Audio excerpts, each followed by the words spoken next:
Hello my dear student, आप सभी का एक बार फिर से आपके अपने यूट्यूब चैनल प्रोक्सिमा क्लासेस में स्वागत है। तो आप जैसा कि जान रहे हैं मेरे प्यारे बच्चों कि आपका बायोलॉजी का जो है एक सेट का कॉम्बो सेट चल रहा है 10 सेशन का।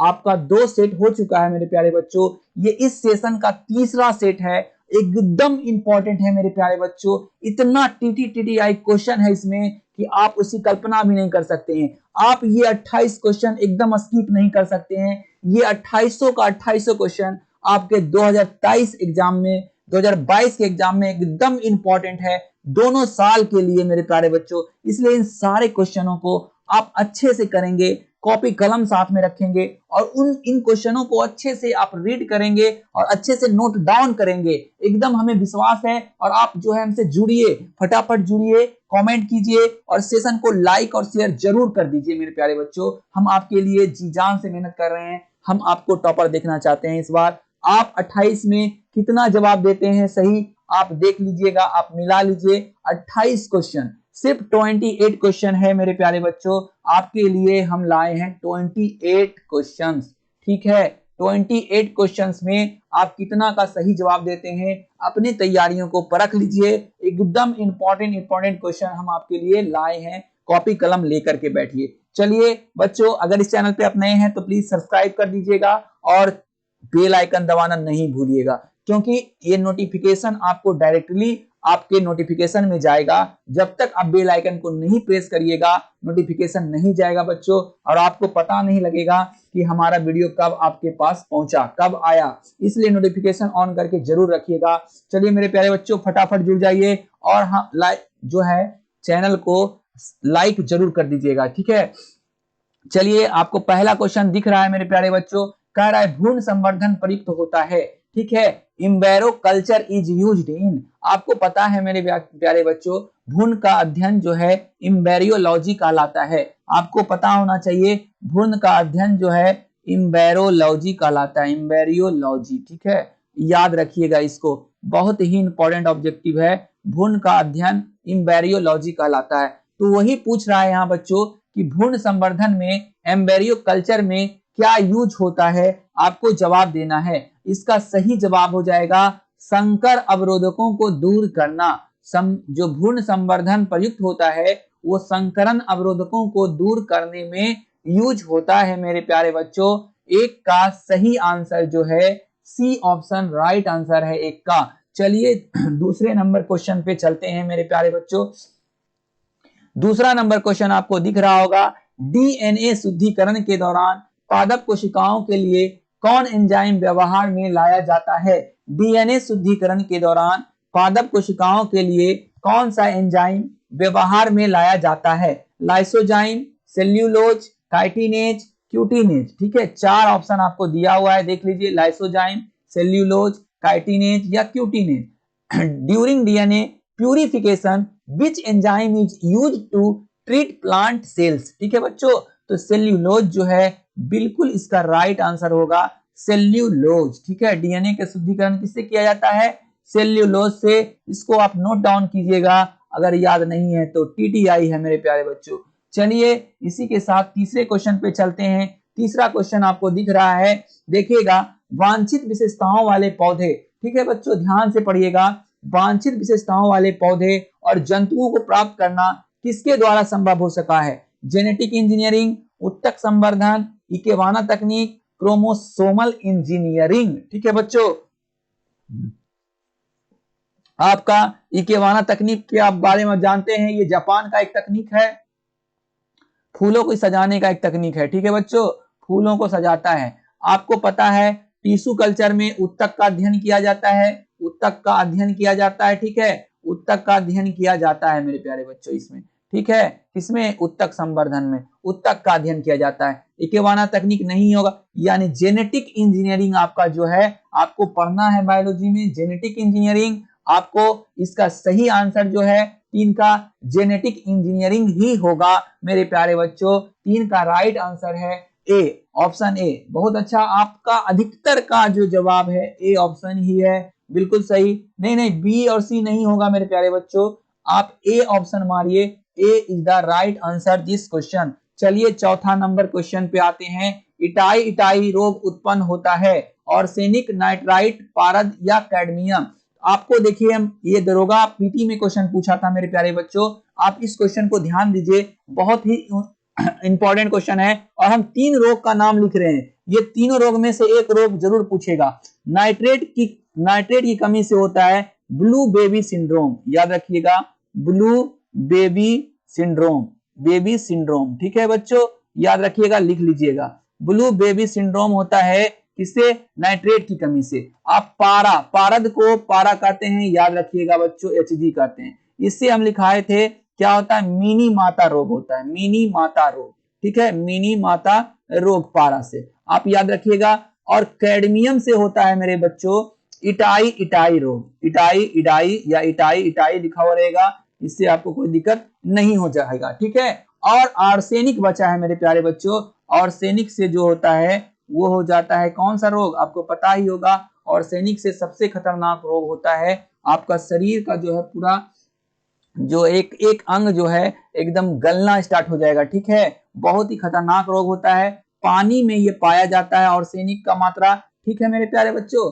चलिए अगला क्वेश्चन चलते हैं, तो आपका इसका सही आंसर हो जाएगा इटाई इटाई रोग कैडमियम से होता है, याद रखिएगा मेरे प्यारे बच्चों, डी ऑप्शन बिल्कुल राइट है। जो डी ऑप्शन दिए हैं उनका बहुत ही शानदार है, ठीक है, हम ऑप्शन देख पा रहे हैं अपने मोबाइल से, आपका बिल्कुल राइट आंसर है जिनका जिनका डी ऑप्शन आया है। चलिए जुड़ जाइए फटाफट बच्चों। चलिए पांचवा क्वेश्चन आप देखिएगा, कह रहा है कैलस संवर्धन में जड़ का बनना किसके द्वारा प्रेरित होता है? कैलस संवर्धन में जड़ का बनना किसके द्वारा प्रेरित होता है?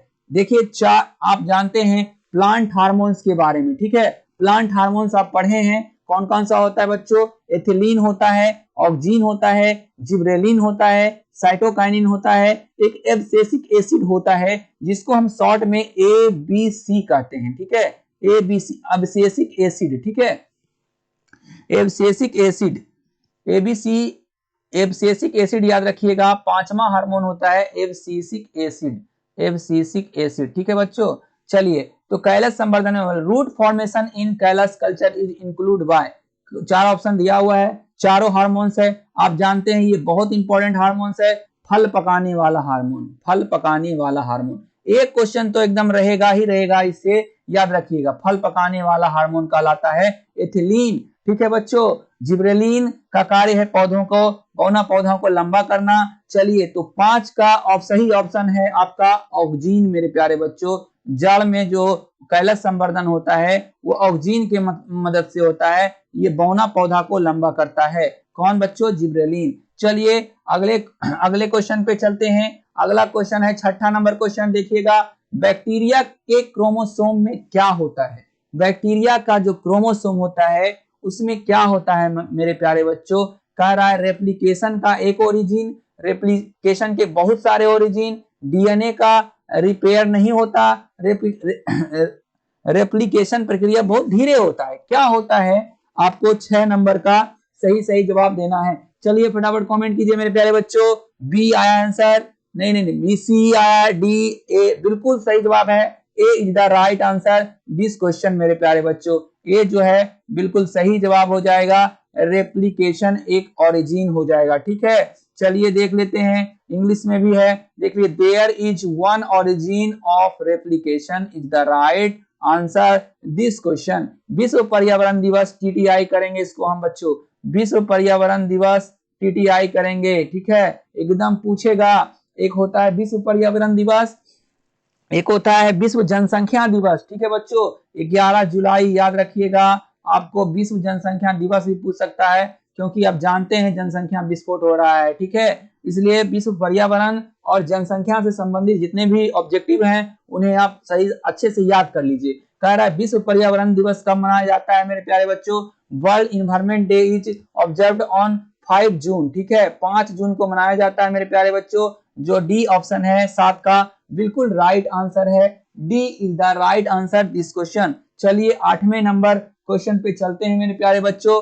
8वां नंबर क्वेश्चन है, देखिएगा, ब्लू बेबी सिंड्रोम, अभी आ ही गया बच्चों, ठीक है, अभी आया ना ब्लू बेबी सिंड्रोम, देखिएगा, कह रहा है नीला सिंड्रोम इसको कहते हैं, अभी हम लिखे थे ब्लू बेबी सिंड्रोम किसके कारण से लिखे थे बच्चों? आपको नाइट्रेट की अधिकता से लिखे थे, ठीक है, नाइट्रेट की अधिकता से। इसमें से कौन सा ऑप्शन है आपका?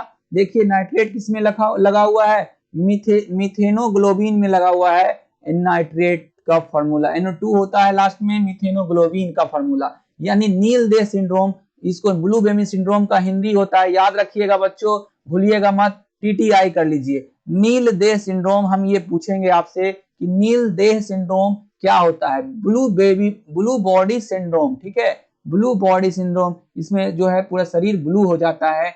मिथेनोग्लोबिन या नाइट्रेट NO2 भी रह सकता है और इसमें जुड़ा हुआ रहेगा, या नाइट्रेट भी ऑप्शन में रहेगा, तो नाइट्रेट की अधिकता से जो होता है वो ब्लू बेबी सिंड्रोम होता है मेरे प्यारे बच्चों, ठीक है। चलिए अगले क्वेश्चन में चलते हैं। 9वां नंबर क्वेश्चन है उत्तक संवर्धन। अभी बताए हैं हम टिश्यू जो है किससे जो होता है, टिश्यू कल्चर जो होता है वो प्रकट होने वाली विभिन्नताएं क्या है? सोमा क्लोनिक विभिन्नताएं, क्लोनल विभिन्नताएं, दैहिक विभिन्नताएं, उत्तक संवर्धन। देखिए अगर हिंदी समझ में नहीं आए बच्चों तो इंग्लिश हिंदी में दोनों में क्वेश्चन दिया हुआ रहेगा। कुछ क्वेश्चन आप इंग्लिश में देख करके समझने की कोशिश कीजिएगा। इसका सही आंसर है सोमा क्लोनल वेरिएशन, ठीक है, Soma clonal variation is the right answer this question, यानी ए ऑप्शन में जो बिल्कुल राइट है, एकदम सही जवाब आ रहा है आपका, ठीक है। नहीं, बी नहीं होगा, बी नहीं होगा मेरे बच्चों, क्लोनल विभिन्नताएं नहीं होगा, समानताएं विभिन्नताएं होगा, मगर सोमा क्लोनल होगा, सिर्फ क्लोनल नहीं होगा, ठीक है बच्चों। चलिए 10वें नंबर क्वेश्चन पे, बहुत ही इंपॉर्टेंट क्वेश्चन है, पॉल्यूशन से संबंधित क्वेश्चन आपका एग्जाम में जरूर पूछेगा, ठीक है, ठीक है मेरे बच्चों, पॉल्यूशन से संबंधित क्वेश्चन आपको एग्जाम में जरूर पूछेगा, याद रखिएगा, ठीक है। चलिए बच्चों अगले क्वेश्चन पे चलते हैं। अगला क्वेश्चन आपके सामने है, देख लीजिएगा, बाहित जलमल उपचार के किस स्टेज में सूक्ष्म जीवों का प्रयोग होता है? ठीक है, बाहित जलमल उपचार के लिए जो होता है वो किसके लिए होता है? सूक्ष्म जीवों का उपयोग प्राथमिक उपचार के लिए, ठीक है बच्चों, प्राथमिक उपचार के लिए होता है। देखिएगा ऑप्शन, देखिएगा, हाँ फटाफट, ठीक है बच्चों, बहुत अच्छा बहुत अच्छा, ठीक है, बहुत अच्छी तैयारी है आपकी, बहुत अच्छा, कमेंट बस बस बस हो गया है। चलिए तो 10 का बिल्कुल राइट जवाब आ गया है, द्वितीयक उपचारक के जैसा कार्य करता है, सेकेंडरी ट्रीटमेंट, ठीक है, द्वितीयक उपचारक। चलिए 11वें नंबर क्वेश्चन पे चलते हैं बच्चों। कारा नियंत्रक जीन को क्या कहा जाता है? निरोधक gene, repressor gene, operator gene या प्रमोटर जीन, ठीक है, regulator gene is also called, क्या होता है मेरे प्यारे बच्चों? तो 11 का बिल्कुल राइट आंसर हो जाएगा, ए इज द राइट आंसर, ठीक है, यहाँ पे आप ऑप्शन सुधार लीजिएगा, ए हो जाएगा, ठीक है बच्चों, क्लियर क्लियर। चलिए 12वें नंबर क्वेश्चन पे चलते हैं। यूकेरियोटिक्स में इंटीग्रेटर जीन प्रोकैरियोटिक्स के जीन किस तरह कार्य करता है? नियंत्रक जीन का, ऑपरेटर जीन का, प्रमोटर जीन का, संरचनात्मक। देखिए बच्चों इस टाइप का क्वेश्चन आपके एग्जाम में देखने को मिलेगा, इसलिए सबको जो है ना आप अच्छे से पढ़ लीजिए। यूकेरियोटिक्स और प्रोकैरियोटिक्स के बारे में पूछ सकता है, तो इसे क्या कहा जाता है? तो इसको कहते हैं नियंत्रक जीन, ठीक है बच्चों, नियंत्रक जीन कहते हैं। चलिए अगले क्वेश्चन पे चलते हैं। 13वां नंबर क्वेश्चन है, दालों में अनुपस्थित अमीनो अम्ल का जोड़ा कौन सा है? एमिनो अम्ल ही है सब मेरे प्यारे बच्चों, एलेनिन। देखिए एमिनो अम्ल एलेनिन है, ठीक है, एलेनिन, मिथेओनिन, एलेनिन जो है ये सब किसका जोड़ा है जो दाल में अनुपस्थित होता है? तो बिल्कुल सही आंसर आया है 13 का जो है C option is the right answer this question मेरे प्यारे बच्चों। 13 का सी जो है बिल्कुल सही जवाब है मेरे प्यारे बच्चों। चलिए 14 नंबर क्वेश्चन बोल रहा है, प्रोटीन संश्लेषण में दो एमिनो अम्ल के बीच किस प्रकार का बंध बनता है? पेप्टाइड, एकदम टीटीआई है, छपेगा क्वेश्चन ये वाला, ठीक है बच्चों, एकदम इसको अच्छे से कर लीजिएगा, टीटीआई। प्रोटीन संश्लेषण में दो एमिनो अम्ल के बीच किस प्रकार का बंध बनता है? 14 का आपको देखना है, peptide, hydrogen, nucleotide, nucleoside. Peptide is the right answer this question, ठीक है बच्चों। चलिए 15वें नंबर क्वेश्चन पे चलते हैं। 15वां नंबर क्वेश्चन है, जब किसी उत्परिवर्तन में प्यूरिन के स्थान पर पिरामिडीन प्रतिस्थापित हो जाए तो इसे क्या कहते हैं बच्चों? When A pyrimidine base is substituted in place of purine in a mutation is called, क्या होगा? आप बताना है, ट्रांजिशन, ट्रांसवर्सन, ट्रांसलोकेशन, इनवर्सन, ठीक है बच्चों। तो इसका सही आंसर हो जाएगा आपका मेरे प्यारे बच्चों, क्या हो जाएगा? सही आंसर जो है आपका क्या होगा, आपका सही आंसर जो हो जाएगा, सही आंसर जो हो जाएगा मेरे प्यारे बच्चों, इसका जो है 15 का आपका transversion, transversion is the right answer. देख लीजिए ट्रांसवर्सन, ठीक है, transversion is the right answer this question. चलिए 16वें नंबर क्वेश्चन पे चलते हैं। देखिएगा बच्चों, बहुत ही इंपॉर्टेंट क्वेश्चन है, फिर से ऑप्शन सुधारिएगा, मिस प्रिंटिंग बहुत हो गया है, टाइपिंग करने में थोड़ा सा दिक्कत हुआ है बच्चों। जिन परिपक्व बीजों में भ्रूणपोष रहता है उन्हें क्या कहते हैं, एकदम छपेगा, टीटीआई कर लीजिए इसको, ठीक है बच्चों। जिन परिपक्व बीजों में भ्रूणपोष रहता है उन्हें क्या कहते हैं, उन्हें एंडोस्पर्मिक कहते हैं, नॉन एंडोस्पर्मिक कहते हैं, पॉली एम्ब्रियोनी कहते हैं, एपोकॉर्पिक कहते हैं, ठीक है बच्चों। 16 का बिल्कुल सही जवाब है एंडोस्पर्मिक कहते हैं मेरे प्यारे बच्चों, क्या कहते हैं, एंडोस्पर्मिक। चलिए अगले क्वेश्चन पे चलते हैं। 17वां नंबर क्वेश्चन आपके सामने है, देखिएगा मेरे प्यारे बच्चों, पुरुष तथा स्त्री के युग्मों को संलयन से क्या बनता है, अंडाणु बनता है, एकदम टीटीआई क्वेश्चन है, एकदम ताबड़तोड़ है, इंपॉर्टेंट, आप इसका जानते हैं आंसर, फटाफट कमेंट कीजिए, फटाफट कमेंट बॉक्स में कमेंट कीजिए। बिल्कुल सही जवाब आ चुका है, स्त्री तथा पुरुषों के युग्मों का संलयन क्या कहलाता है, युग्मनज कहलाता है मेरे बच्चों, युग्मनज कहलाता है, एकदम बिल्कुल राइट जवाब है आपका, ठीक है, एकदम बिल्कुल राइट जवाब है, ठीक है।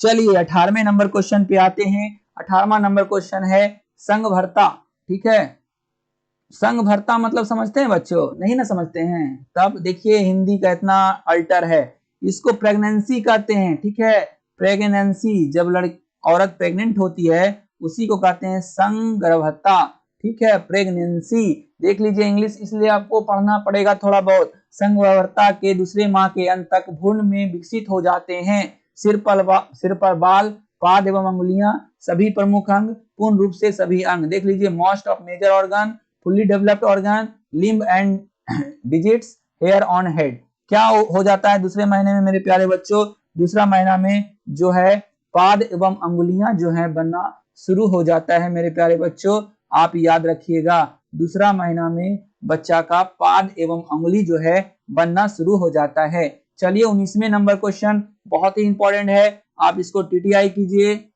ठीक है बच्चों। कह रहा है शुक्राणु में क्रोमोसोम पाए जाते हैं, कौन सा क्रोमोसोम, अंडाणु में आप जानते हैं मेरे प्यारे बच्चों, अंडाणु में क्या पाए जाते हैं, लिख लीजिएगा, ठीक है, अंडाणु में पाया जाता है XX क्रोमोसोम, ठीक है। तो बोल रहा है शुक्राणु में कौन सा क्रोमोसोम पाए जाते हैं, XX तो अंडाणु में हो गया, तो पक्का है मेरे बच्चों XY क्रोमोसोम पाए जाते हैं। 19 नंबर क्वेश्चन आपका कंप्लीट हुआ, आप लोग का कमेंट हम देख करके धन्य हो गए, बहुत ही तगड़ा आप लोग का जवाब है बच्चों, एकदम जितने भी आप लाइव हैं, आप बहुत अच्छा, आपका तैयारी है, इसी तरह से आप लगे रहिए, आपका मार्क्स बहुत अच्छा आएगा, ये हमें पता है, ठीक है, आप में टैलेंट कूट कूट के भरा हुआ है, ये दिख रहा है कमेंट से, ठीक है मेरे प्यारे बच्चों, आपके लगन से दिख रहा है, जितना मेहनत आप कर रहे हैं जरूर सफलता मिलेगा, ये हमें विश्वास है, ठीक है मेरे प्यारे बच्चों। इसी तरह से आप मेहनत करते रहिए, हमारे 10 जो सेट का सेशन है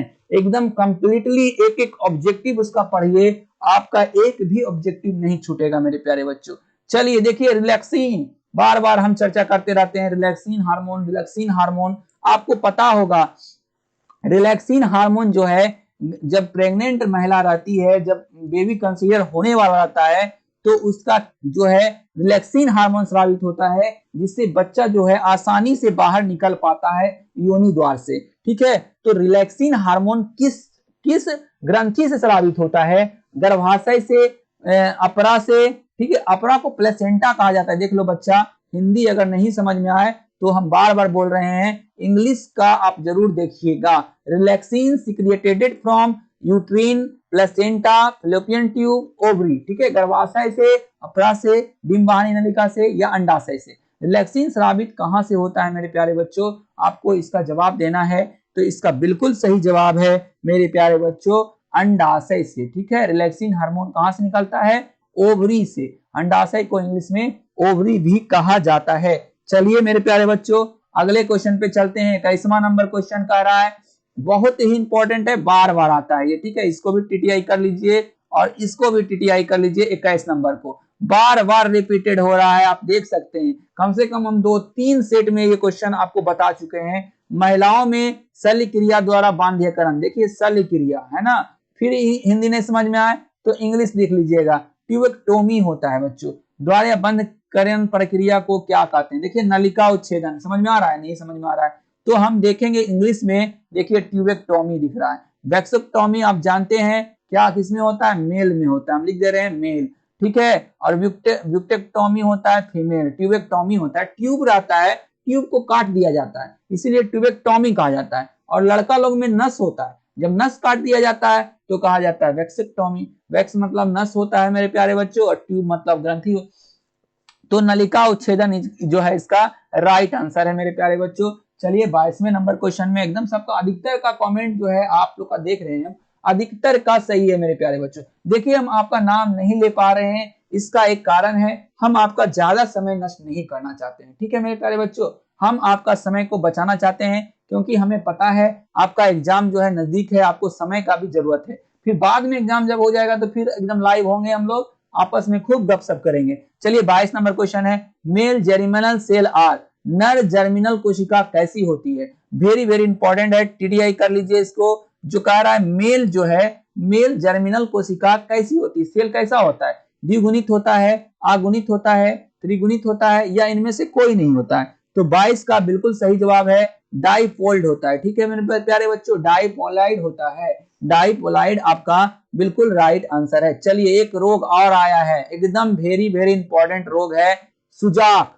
सुजाक को गनोरिया भी कहते हैं, देख लीजिए इसमें दे दिया है, आप इसको एकदम टीटीआई कीजिए, एकदम इस साल पूछ सकता है। सुजाक कैसा रोग है? जल जनित रोग है, वाटर ब्रॉन डिजीज है, हवा जनित रोग है, एयरबॉर्न डिजीज है, यौन संचालित रोग है, या ये रोग ही नहीं है? तो ये तो कंफर्म है मेरे प्यारे बच्चों, क्योंकि यहाँ लिखा हुआ है, देख लीजिए रोग है, तो इसका मतलब ये तो ऑप्शन यहीं पर खत्म हो गया। अब 3 ऑप्शन बचा है, अगर आपको तुक्का भी लगाना है, तुक्का लगाने का भी एक तरीका होता है मेरे प्यारे बच्चों, कि तुक्का अगर लगाना है तो कैसे लगाएंगे? आपको ए ऑप्शन तो देगा नहीं, ठीक है, जल जनित रोग है नहीं। जल और हवा देखिए एक जैसा लग रहा है, जल हवा। आपको अलग कौन लग रहा है? तो यौन संचालित। तुक्का भी लगाना एक ट्रिक है, ठीक है बच्चों।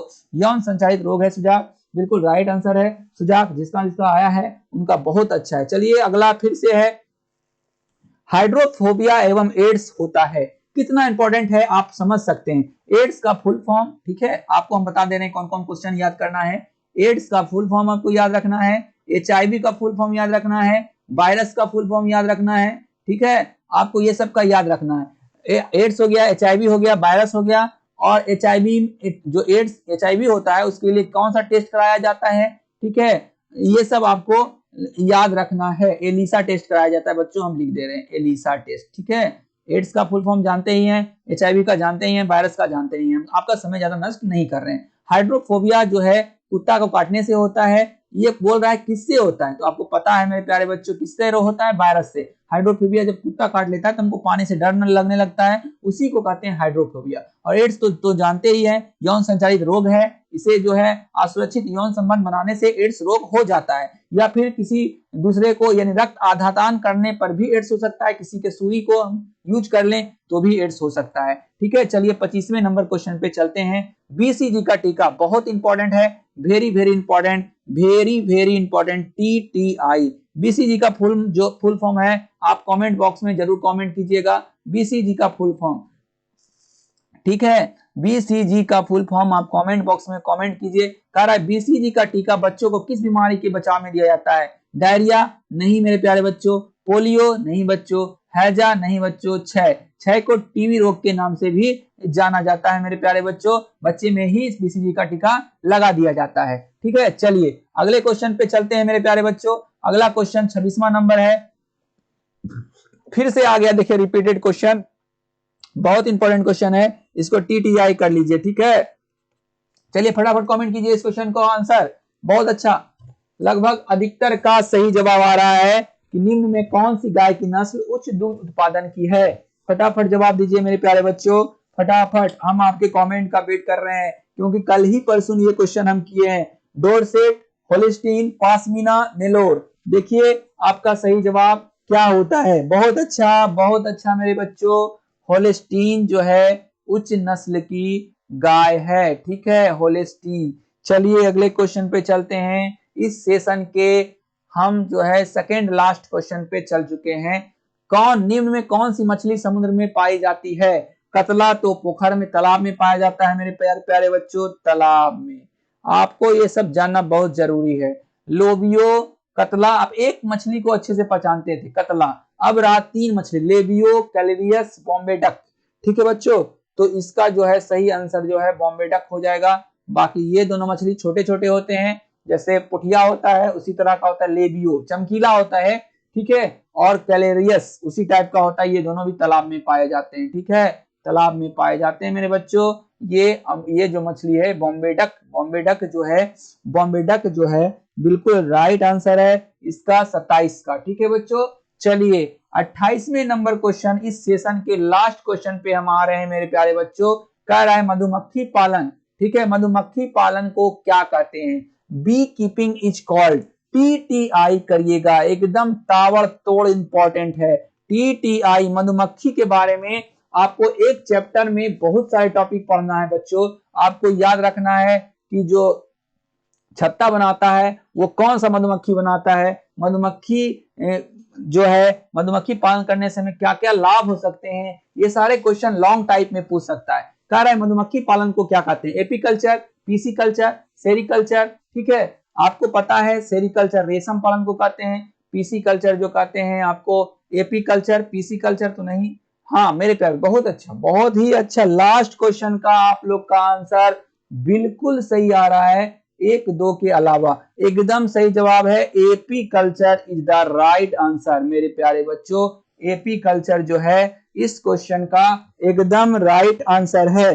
चलिए मेरे प्यारे बच्चों, आज का जो सेशन है यहीं पर समाप्त हो रहा है। ठीक है बच्चों, यहीं समाप्त कर रहे हैं, यहीं अगले दिन फिर से जुड़ेंगे। ठीक है, अगले दिन फिर से जुड़ेंगे। ठीक है बच्चों, अगला दिन फिर से जुड़ेंगे एकदम। देखिए बच्चों, हम आपको बता दे रहे हैं पीसी कल्चर जो है, पीसी कल्चर मत्स्य पालन से। ठीक है बच्चों, मत्स्य पालन याद रखिएगा, ये सब पूछ सकता है इसलिए लिख दे रहे हैं, मत्स्य पालन से है। सेशन समाप्त करने से पहले सेरिकल्चर जो है वो रेशम उत्पादन से। ठीक है, रेशम उत्पादन से। आपको ये तीनों याद रखना है, तीनों आप लिख लीजिएगा, पीसी कल्चर मत्स्य पालन से, और सेरिकल्चर रेशम पालन से, एपी कल्चर जो है मधुमक्खी पालन से। ठीक है बच्चों, क्लियर? चलिए क्लियर हो गया। आज का सेशन हमारा यहीं समाप्त हो रहा है। अगर वीडियो आपको थोड़ा सा भी लगा हो कि हमको यूजफुल है, हमें जरूरत, यानी हम हमारे सर जो है मेहनत किए हैं, तो उसका फल आप हमें दीजिए, उसका परिश्रम जो किए हैं हम परिश्रम, उसका जो है आप जो मजदूरी होता है वो दीजिए। आप लाइक कीजिए, अगर इस चैनल पर नए हैं मेरे प्यारे बच्चों तो प्लीज चैनल को सब्सक्राइब कर लें। ठीक है, आज का हमारा सेशन यहीं समाप्त हो रहा है मेरे प्यारे बच्चों। चलिए सेशन को वॉच करने के लिए आपका बहुत बहुत धन्यवाद। Thank you, good night.